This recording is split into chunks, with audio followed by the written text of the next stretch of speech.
మరి ఎటువంటి చూసిన మన అష్టాదానికి మన ఇంటికి మన రాజ్యానికి మన దేశానికి అగో ఆశపాడ చూసినవా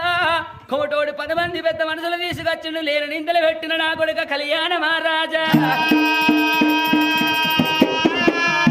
రారా కొడుక అని మందిలో పోయే కొడుకును చూసినావా తండ్రి రెక్కలు పట్టి కొడుకును తీసుకొని కూసినవా కన్న తల్లి వస్తుంది అమ్మబోతుంటే అమ్మా నువ్వు తల్లివి కాదే అవ్వా నేను కొడుకుని కాదే అవ్వా దుష్టురాల దుర్మార్గురాల దూరం ఉండా అని అటువంటి చూసినవా కళ్ళ కొడుకు ఎన్ని మాటలు మాట్లాడినా